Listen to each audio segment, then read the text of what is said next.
Bismillahirrahmanirrahim. Assalamualaikum warahmatullahi wabarakatuh. Alhamdulillahi rabbil alamin. Wa bihi nasta'in, wassalatu wassalamu ala nabiyil amin, Nabiyyina Muhammad wa ala alihi wa sahbihi ajma'in. Rabbi shrah li sadri wa yassir li amri wahlul 'uqdatam min lisani yafqahu qawli. Wala hawla wala quwwata illa billah, amma ba'd. Ayuhal muslimun wal muslimat, a'azzani Allah wa iyyakum. Hadirin yang berbahagia, yang dirahmati Allah sekalian, alhamdulillah, kita panjatkan kesyukuran kepada Allah Azza wa Jalla yang mana telah memberikan kita nikmat keimanan, kesihatan dan kesempatan untuk kita bertemu pada pagi ini pada jadual asal Ustaz Rushdi, silap saya tidak dapat hadir. Alhamdulillah, kekosongan saya dapat saya mengisi kekosongan pada pagi ini, dan alhamdulillah, mudah-mudahan hadirin Allah sekalian, dengan nikmat yang Allah berikan kepada kita ini dapat kita manfaatkan untuk kebaikan di hari akhirat kita. Nikmat kesihatan, kekuatan fizikal ini semakin hari dia semakin hilang, atau dengan kata lain, semakin hari semakin akan ditarik oleh Allah Ta'ala. Tidak akan ada manusia yang sepanjang hayat usianya akan berada pada satu keadaan kesihatan dan kekuatan yang sama.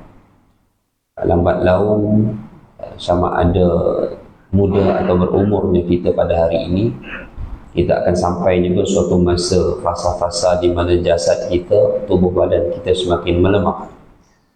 Akan tetapi ada nikmat yang kita boleh pelihara dengan izin daripada Allah. Dia akan semakin bertambah, iaitu nikmat keimanan. Yang ini dia tidak akan mengikut fitrah jasad kita yang semakin melemah. Sebaliknya, nikmat keimanan ini dia boleh turun dan naik mengikut bagaimana kita cuba untuk menjaga dan memeliharanya.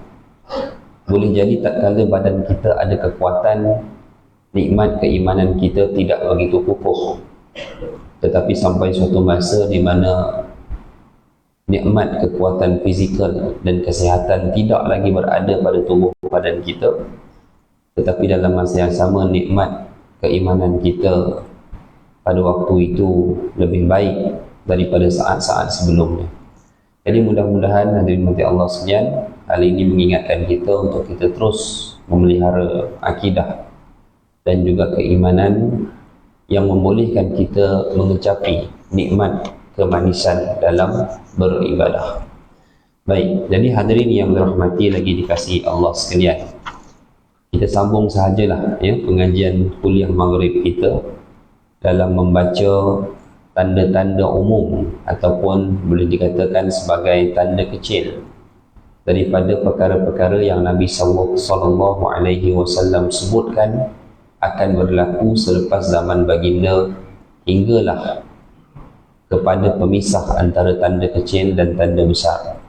Pada malam ini, salah satu perkara yang Nabi sallallahu alaihi wasallam pernah sebutkan, pernah peringatkan kepada para sahabat dan kepada kita, sekaligus menempati perkara yang ketujuh yang digariskan oleh pengarang kitab kita ini, iaitu munculnya orang-orang yang mengaku sebagai Nabi. Munculnya orang-orang yang mengaku sebagai Nabi.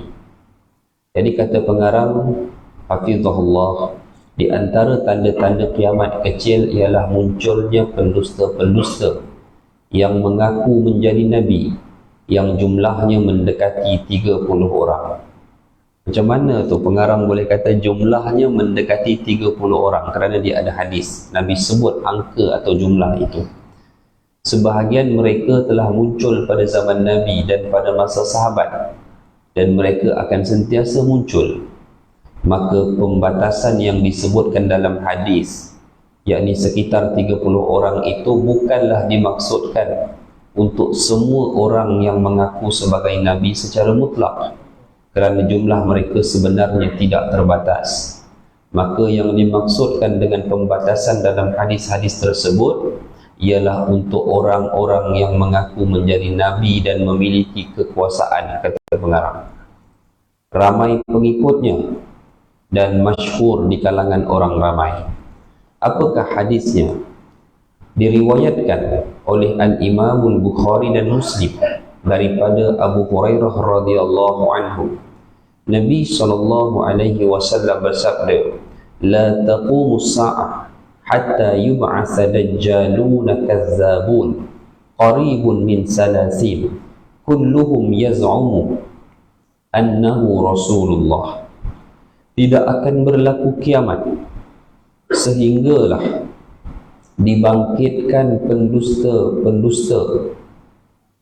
Dajjal ni, maksud Dajjalun ni plural.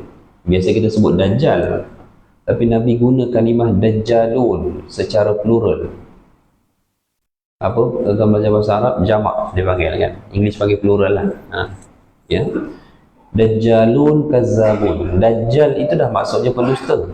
Nabi sambung lagi sifat di belakangnya, kazzabun. Memang betul-betul kaki bohong lah. Qaribun min salasin, jumlahnya mendekati 30 orang, kata Nabi. Kulluhum, kesemua mereka, yaz'umu annahu Rasulullah, menyangka atau mengaku bahawa mereka adalah utusan Allah. Ini hadisnya. Dalam sebuah hadis yang lain daripada Sauban, riwayat Abu Daud dan At-Tirmizi, kata Nabi, la taqumu as-sa'ah, tidak akan berlaku kiamat hatta talhaqu qabaila min ummati bil musyrikin, sehinggalah beberapa kabilah daripada umatku bergabung dengan orang-orang musyrikin. Wa hatta ya'budul awthan, dan sehingga mereka menyembah berhala-berhala. Ini Nabi peringatkan, takkan berlaku kiamat ya, sampai daripada beberapa kabilah daripada umatku mereka bergabung ataupun bersama dengan orang-orang musyrikin. Di tanah Arab ni tuan-tuan, ya, dia dah tak ada orang musyrik. Agama asal tanah Arab pada zaman Nabi semua maklumlah, agama syirik, iaitu sembahan berhala. Tapi semasa zaman Nabi dan disambung oleh legasi para sahabat, amalan penyembahan berhala ini hilang lenyap langsung di tanah Arab, sehingga boleh disifatkan amalan penyembahan berhala ini hanya tinggal di wilayah timur bumi ini. Lepas tu kalau tuan-tuan tengok di Eropah ke apa, di Afrika ke, dia Kristian, dia bukan sembah berhala ni. Dulu masa saya di Al-Azhar dulu dalam kuliah kan, dia ada perbandingan muqaranatul adyan, dia perbandingan agama. Dalam tu ada banyak tajuk agama-agama, termasuklah agama-agama syarqiyah ni, agama-agama timur sembah berhala. Dia lecturer tu dia tak tahu, sebab dia tak pernah tengok. Dia ada Buddha, Hindu, dia tak pernah keluar daripada Mesir. Mesir mana ada Buddha, mana ada Hindu. Jadi dia tak pernah tengok. Jadi dia kata dalam kuliah dia senang je, kalau kamu nak tahu agama ni, kamu tanya orang Malaysia ni, dia ada kat negara dia tunjuk kita je. Kamu nak tahu ni, kamu tanya dia. Kan?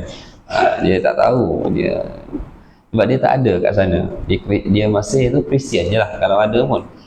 Ya, jadi agama-agama penyembahan patung ni hanya tinggal di sebelah timur.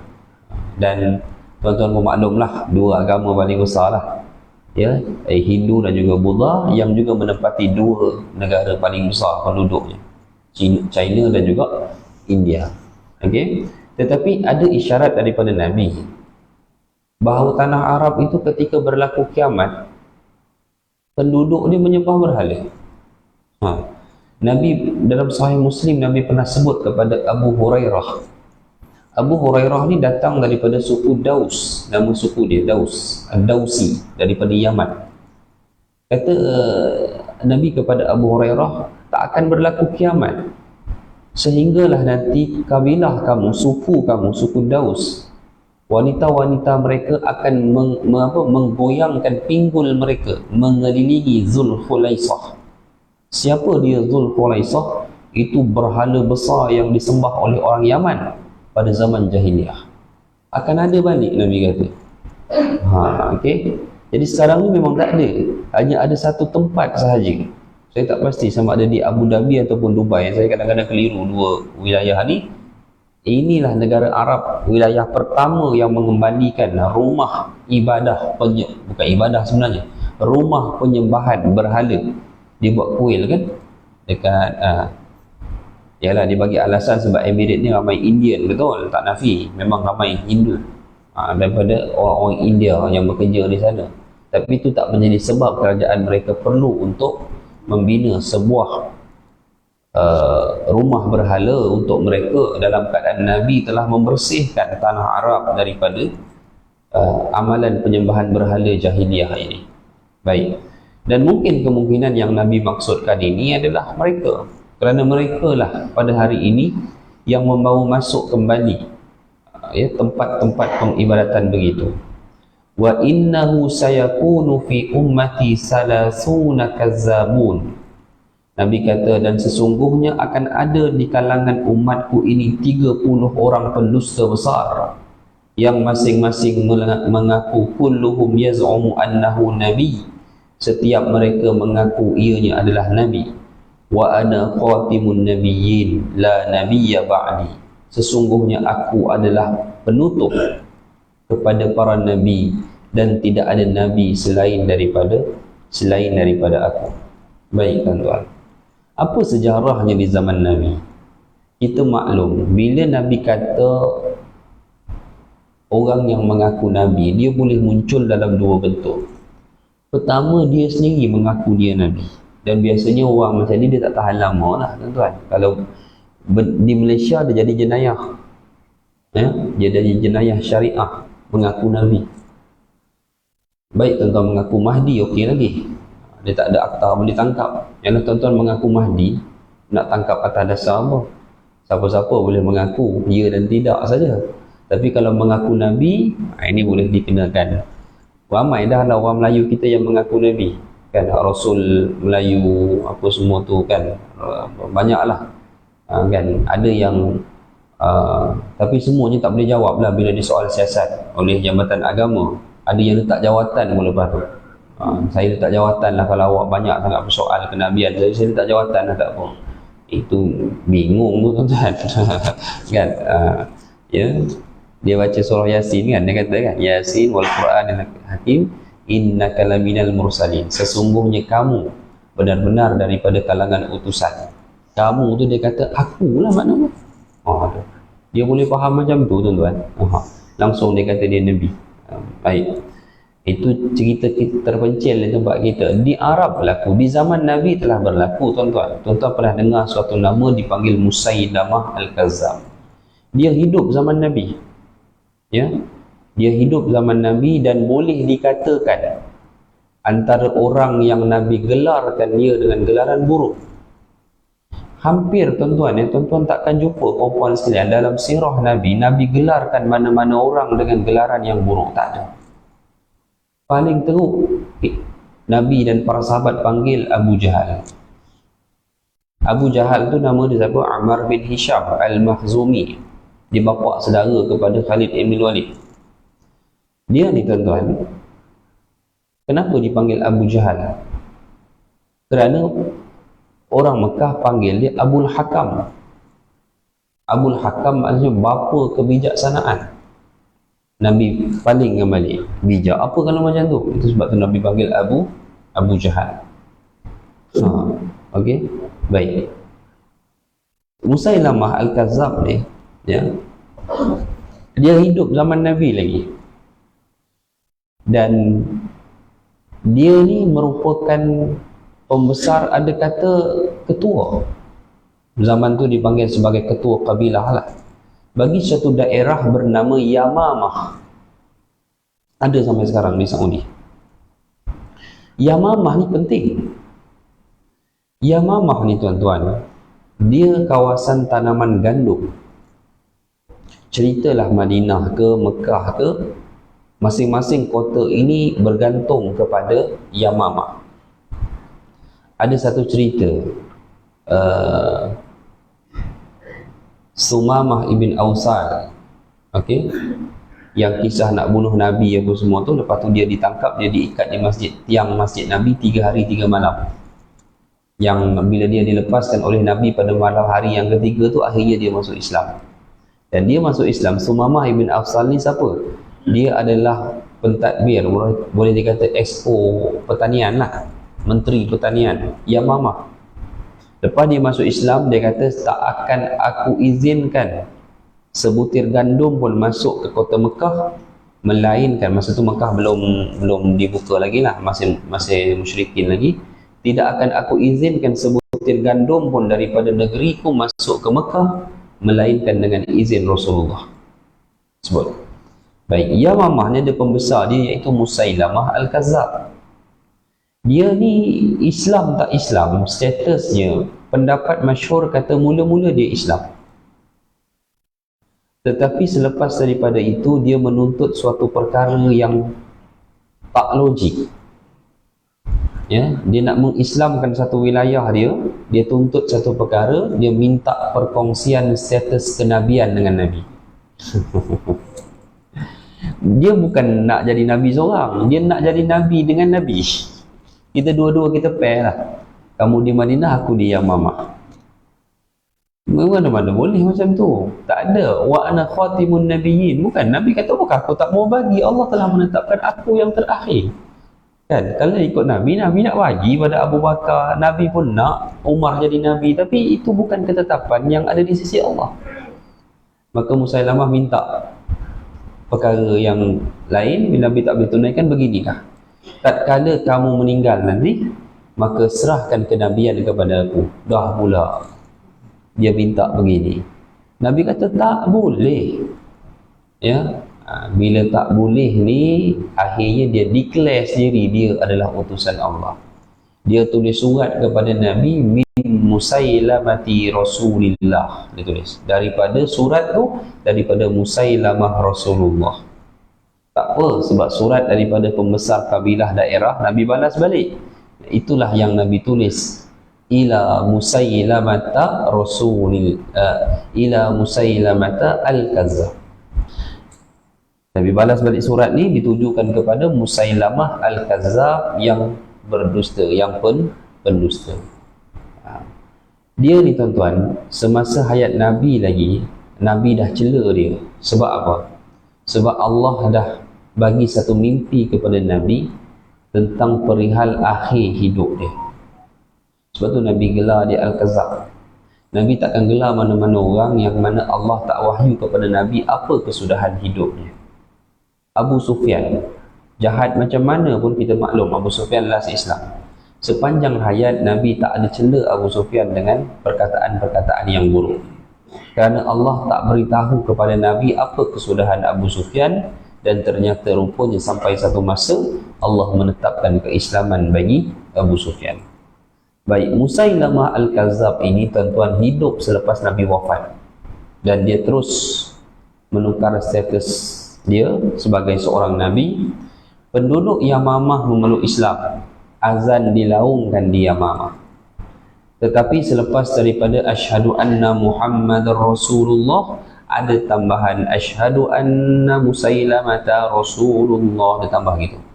Kami bersaksi bahawa Musailamah juga merupakan utusan Allah, dalam lafaz azannya. Sebab tu tuan-tuan, orang-orang munafik, okey, ceritanya orang munafik ni tuan-tuan yang ada di kota Madinah, mereka dah keluar daripada kota Madinah keseluruhannya sebelum Nabi wafat. Ini faktanya. Okey, mereka lari ke mana? Tempat terbaik mereka lari adalah ke Yamamah. Kenapa mereka lari ke sana? Sebab mereka tahu pembesar Yamamah itu sendiri adalah seorang yang mengaku sebagai Nabi.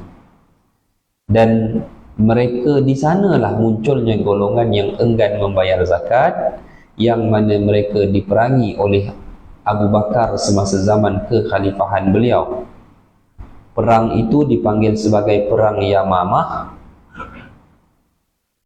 First Battalion Abu Bakar hantar, hancur, kalah tuan-tuan. Hantar pasukan kedua, kalah. Abu Bakar berijtihad, untuk menentang golongan ini kita kena hantar penghafaz Quran. Umar tak setuju. Umar kata kalau gugur syahid semua macam mana. Saya pernah cerita kisah ini, dan akhirnya Abu Bakar ni keras tuan-tuan, dia tak sukar untuk dibantah Abu Bakar bila dia buat keputusan. Dihantar sekumpulan sekumpulan penghafaz Quran, batalion ketiga pimpinan Khalid ibn Walid menang. Walaupun kesan daripada peperangan itu majoriti penghafaz Quran syahid. Yang membuatkan selepas itu Abu Bakar menerima cadangan Umar untuk membukukan Al-Quran dalam satu mushaf. Menang. Dan Musailamah dibunuh oleh siapa? Wahsy, pembunuh yang sama yang membunuh Hamzah bin Abdul Muttalib dalam perang Uhud. Wahsy kan masuk Islam. Dan akhir hayat Wahsy, tak silap saya, berpindah ke Syam. Tapi dia sempat cerita yang mana dalam perang Yamamah dia terlibat, dan aku telah membunuh orang yang paling dibenci oleh Rasulullah. Kenapa? Sebab tak ada orang berani mengaku sebagai Nabi pada waktu itu, melainkan Musailamah Al-Kazzab. Baik. Itu di Yamamah. Di Yaman muncul Al-Aswad Al-Ansi yang mengaku sebagai Nabi, lalu dibunuh oleh para sahabat sebelum wafatnya Nabi SAW.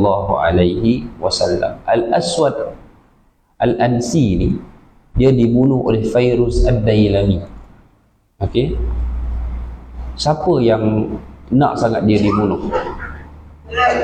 Bini dia, isteri dia sendiri cerita. Okey, Musailamah ni dia kahwin dengan satu orang perempuan yang mengaku Nabi juga. Eloklah. Al-Aswad Al-Ansi ni di Yaman masa Nabi hidup lagi. Dia ni ada pengikut tuan-tuan. Kaedah dalam hidup fitrah dunia ni tuan-tuan, ni fitrah kehidupan dunia, setiap buah yang gugur akan ada orang kutip. Itu dia punya formula dia. Tuan-tuan buatlah satu ajaran sesat, mesti akan ada orang ikut. Dia mesti akan ada. Sesesat macam mana pun tuan-tuan ingat dulu air pin. Orang boleh minum air celupan kaki dia. Orang boleh minum. Kita pun tak pernah termenung macam mana kan. Itulah dia, setiap buah yang gugur akan ada orang yang mengutipnya. Di Yaman, Al-Aswad Al-Ansi mengaku Nabi, ada follower. Tapi yang dah bingung tengok cara dia, isteri dia sendiri tak boleh buat apa dia kan. Sebab zaman tu ngaku Nabi apa hukum? Bunuh lah tuan-tuan. Ya. Dah bagi tak mau taubat, cari pengikut pula, memang kena bunuh.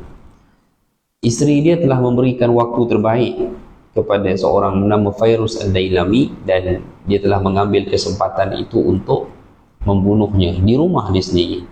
Isteri dia bagi green light, bunuh lah, tak boleh buat apa lah ni. Semasa dia dibunuh, dia meraung kuat.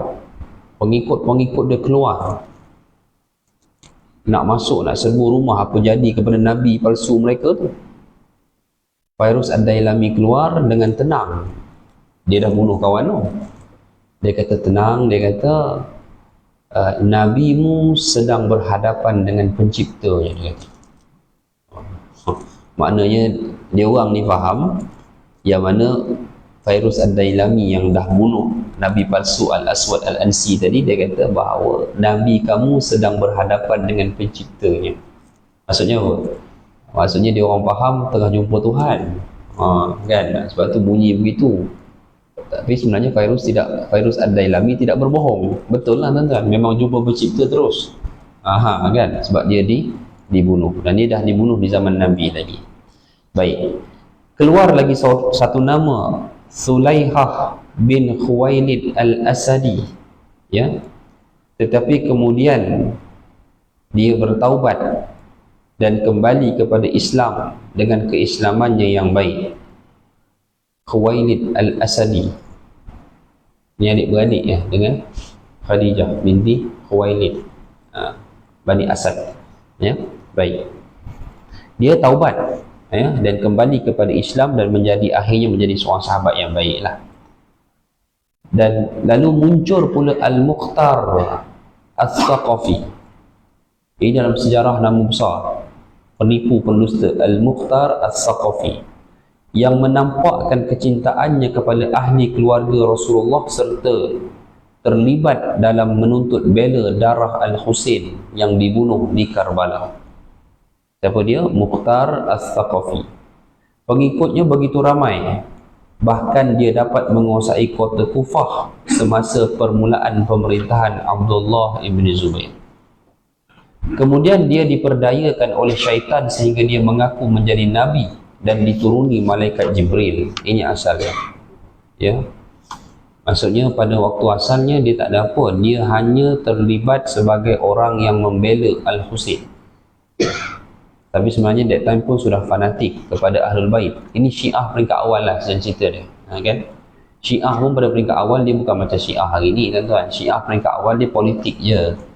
Bagi mereka kekhalifahan tu mesti ahli keluarga Nabi pada asal lah, tapi merebak kepada akidah dan syariat.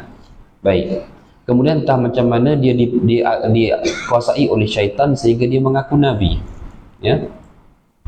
Alasan yang menguatkan bahawa beliau termasuk salah seorang pembohong tersebut ialah apa yang diriwayatkan oleh Abu Daud ya, sesudah mengemukakan hadis Abu Hurairah seperti yang tertera dalam Sahih Bukhari dan Muslim mengenai pembohong-pembohong besar itu. Daripada Ibrahim An-Nakhai bahawa dia bertanya kepada Ubaidah As-Salmani, apakah engkau menganggap bahawa Mukhtar As-Saqafi ini termasuk pembohong-pembohong besar itu? Ubaidah menjawab, ketahuilah dia termasuk pembesar ataupun pembohong-pembohong besar itu ya. Baik, Mukhtar As-Saqafi, tuan-tuan, dia ni dia ada dua orang daripada Bani Saqif yang Nabi pernah sebutkan. Seorangnya pembunuh, seorangnya pendusta. Pembunuh tu majoriti ulama kata dia adalah Hajjaj bin Yusuf As-Saqafi. Saqafi ni orang Taif ya, kabilah daripada Taif. Yang kedua Nabi sebut kazab, pendusta. Siapa dia? Mukhtar As-Saqafi. Dia ni asalnya, tuan-tuan, last hidup dia dengan aku Nabi lah, tapi sebelum tu dia ni gilakan kekuasaan dan jawatan. Ketika dia berkuasa, dia pernah minta supaya ulama di Kufah buat satu hadis yang kononnya Nabi bercakap bahawa pemimpin adalah dia selepas ketiadaan Nabi. Bayangkan, dia suruh buat satu hadis dan dia menggunakan kekuasaan yang dia ada. Dia boleh paksa supaya orang buat satu hadis. Bayangkan. Dan sehingga ada di kalangan ulama hadis pada zaman itu, dengan kekuasaan yang Mukhtar As-Saqafi ni ada, sampai masa tu mereka kata, boleh tak kalau kami buat hadis atas nama sahabat dia, tak pakai Nabi? Boleh tak? Kata, dah kamu nak sangat?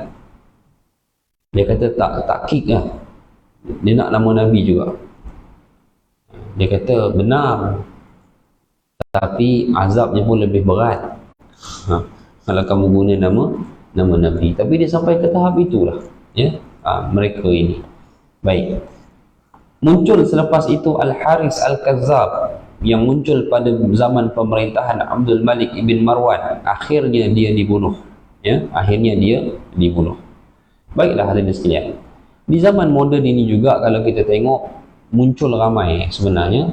Dan sebenarnya siapakah orang-orang ini yang Nabi sebut kazzabun, dajjalun, kazzabun, pendusta besar, yang kulluhum yaz'umun annahu Rasulullah? Semua mereka mengaku mereka ni utusan Allah. Sebenarnya mereka ni, tuan-tuan, adalah golongan-golongan yang mencipta ajaran baru ya, yang mencipta ajaran baru tidak hanya dalam Islam. Kristian juga mengalami fasa perubahan, kemunculan agama-agama dan aliran baru sebenarnya. Daripada yang asalnya Ortodoks dan Roman Katolik, Ortodoks mungkin dapat dipertahankan, tapi Roman Katolik kalau tuan-tuan tengok, pecah kepada beberapa aliran lain. Maknanya mereka mencipta satu aliran baru dalam agama. Sedangkan ini tugas siapa? Mencipta suatu aliran dalam agama ni siapa? Tugas seorang utusan Allah. Sebab agama ni satu je tuan-tuan, daripada Nabi Adam. Allah bangkitkan para rasul untuk membawa suatu aliran baru. Aliran ni berdasarkan syariat mereka. Nabi Ibrahim dengan satu aliran, syariat Nabi Ibrahim. Turun kepada Nabi Musa dengan satu aliran, syariat bagi Bani Israel. Yang diteruskan pembaharuan juga sebab oleh seorang rasul. Selepas itu turunnya Nabi Isa membawa Injil apa semua. Itu. Tetapi kita tengok ada munculnya golongan-golongan yang mana mereka munculkan aliran baru dalam agama, sama ada Islam ataupun agama selainnya. Begitu juga aliran-aliran Yahudi. Ya. Kalau dalam Islam yang tuan-tuan pernah dengar namanya seperti Mirza Ghulam Ahmad, ini orang yang mau cipta apa? Qadiani, yang berasal di India. Ya, mengaku Nabi, hidup sebagai Al-Masih, mengaku sebagai Al-Masih yang ditunggu. Kalau ikut Qadiani, Nabi Isa dah turun dah pun, dia lah. Ya, kesian tuan-tuan kalau tuan-tuan tengok di India, dia punya aliran agama dia kuat tu kuat lah tuan-tuan. Orang kita pun dulu banyak belajar di India, belajar agama, tapi daripada segi mengarutnya punya cukup banyak. Sampai tuan-tuan yang boleh tengok yang pergi umrah itu pun yang pakai serban hijau, India tu pakai serban hijau, janggut inai apa semua tu. Qadiani. Yalah, hukumnya macam mana mereka nak dilarang masuk Mekah kan? Itu hukum dia, dia orang declare Islam. Tapi Qadiani negara dia apa dia peduli? Dia negara dia agama Hindu. Jadi muncul apa-apa, tak ada apa, Berelwi sebagai contoh. Umat Islam yang menyembah kubur wujud di sana. Begitu. Sebab itu kita kan kalau kita pergi umrah apa-apa, kita panjat bukit Gua Hira ke apa semua, jangan ikut perangai orang mereka tu tuan-tuan. Mengarut habis nanti. Saya panjat baru ni pun masa pergi umrah pun bernasyid kat atas tu, bayangkan. Kan, entah apa nasyid apa orang janji dekat atas tu, kita pun tak tahu. Ya. Tapi puak dia lah yang suka. Sebab itu kita orang Melayu ni tolonglah tuan-tuan, janganlah terikut-ikut. Kan. Saya lately saya kerap pesan bagi orang yang pergi umrah apa semua, tak ada air yang lebih baik dan memberi manfaat melainkan air Zam-Zam. Sebab sekarang ni trend tuan-tuan. Sebahagian mutawif pun sarankan, mutawif ni tuan-tuan kena ingat, mutawif ni kalau yang Indonesia tu dia bukan ustaz tuan-tuan. Dia duduk di sana tu, datang bekerja, duduk 3 tahun, memanglah boleh cakap Arab. Dan tuan ustaz, bukan, dia bukan ustaz, tak ada ilmu pun. Bukan saya nak merendahkan, tapi itulah pengalaman. Dan kemudian bila dia bawa ziarah apa semua, dia bawa lah tempat-tempat. Sebab tu lately kalau kita tengok orang-orang Malaysia ni dah mula nak pergi ke perigi-perigi tertentu, perigi Bir Izik apa semua tu kan. Itu benda-benda yang nama Izik tu pun mitos cerita tu. Dia dekat dengan apa ni? Dekat dengan Kuba. Jadi orang nak ambil air dia, air dia nak buat ubat apa semua, no tuan-tuan, jangan. Ya. Saya bawa orang pergi Badar pun, Badar ni akan singgah 2 telaga. Dikatakan telaga tu pernahlah Nabi singgah, tak apalah kan, nak tengok tempat. Tapi dengan ambil air dia apa semua kan, air tu dah lah, itu air tidak dirawat dah kan, minum bahaya pada kesihatan. Kemudian kita berpegang pula dengan asal pergi umrah nak mendekatkan diri kepada Allah Ta'ala, jadi bahana syirik. Kan, benda ni kena ingatkan, patut kena masuk dalam khutbah Jumaat juga. Sebab lately orang banyak pergi umrah, kena cerita lah. Bahana syirik di tanah haram boleh berlaku kan. Bukan bahana apa baru ni khutbah, bahana nikah sedikit ke sindiket sedikit. Tempat saya syndicate, tempat tuan-tuan bahana nikah sedikit. Dia kalau Jawi tu lebih kurang je, dia syndicate dengan sedikit. Kan? Jadi kena buat jugalah tajuk-tajuk begini kan, bagi saya kan, benda tu penting. Sebab saya kesian nak tengok kan, dah kita dah jadi apa yang tuan-tuan tengok orang India, Muslim daripada India apa semua tu pergi kan, dia habis belaka kita ikut kan. Tuan-tuan tengok kalau pergi Jabal Rahmah, buat tu orang pergi cium batu buat Jabal Rahmah tu. Sebab dia memang di tempat dia itu penuh dengan kesyirikan tu banyak, walaupun atas nama Muslim ya. Baik. Okey, hadirin sekalian, kita sambung sikit saja beberapa hadis. Pembohong-pembohong itu akan sentiasa muncul satu persatu sehingga muncul yang terakhir. Yang terakhir sekali siapa dia? Dajjal lah dikatakan, Al-Masihud Dajjal. Ya, iaitu dia mengaku sebagai Al-Masih, mengaku Nabi juga. Sebab itulah Nabi menyebutnya sebagai Al-Masihud Dajjal, Al-Masih yang dusta. Kalau dalam Kristian pun ada watak Dajjal ni, dia Antichrist dia panggil, orang yang anti kepada Jesus, kepada Isa. Baik. Imam Ahmad meriwayatkan daripada Samurah bin Jundub radhiyallahu anhu bahawa dalam khutbahnya pada waktu terjadi gerhana matahari pada zamannya, Rasulullah bersabda, "Wa innahu wallahi la taqumus sa'ah hatta yakhruja salasuna kazzaban akhiruhum al-a'warul kazzab." Nabi kata, demi Allah, tidaklah akan datang kiamat sehingga muncul 30 orang pendusta besar, dan yang terakhir daripada mereka ialah yang buta sebelah matanya. Ia adalah pembohong besar. Itulah Dajjal lah, Al-Masihud Dajjal. Dalam satu riwayat yang lain daripada Khuzaifah, Nabi bersabda, "Fi ummati kazzabuna dajjalun." Dalam umatku adanya pembohong-pembohong besar. Sab'atun wa ishruna minhum arba'u niswatin wa inni khatimun nabiyyina la nabiyya ba'di. Nabi kata jumlahnya adalah 27 orang. Kali ini Nabi sebut spesifik 27 orang. 4 orang di antaranya adalah wanita. Betul? Memang ya. Sebab ada 4 wanita yang memang pernah mengaku sebagai Nabi. Itu dia. Salah seorangnya isteri Musailamah tu dah. Baik. Sedangkan aku adalah penutup para Nabi dan tidak ada lagi Nabi sesudahku. Baik. Wallahu a'lam. Jadi hadirin mati Allah sekalian, kita baca perkara ketujuh yang Nabi sebutkan, iaitu munculnya Nabi-Nabi palsu, dan itu memang sudah berlaku sejak daripada zaman Nabi SAW. Jumlahnya kata Nabi ada 27 orang kesemuanya, dan yang terakhir nanti itulah Al-Masihud Dajjal yang akan dibunuh oleh Nabi Allah Isa alaihi salam. Jadi alhamdulillah dan mati Allah sekalian, dapatlah kita berkongsi sedikit maklumat dan panduan pada pagi ini. Ibrah daripada pengajian ini, kita tahu, kita nampak bahawa setiap zaman akan ada cabaran dia. Begitulah juga zaman kita. Ya, tak sepi, zaman kita pun ada. Daripada 27 ini, tak tahu siapa, mungkin yang terakhir. Wallahu alam. Kan? Jadi begitulah.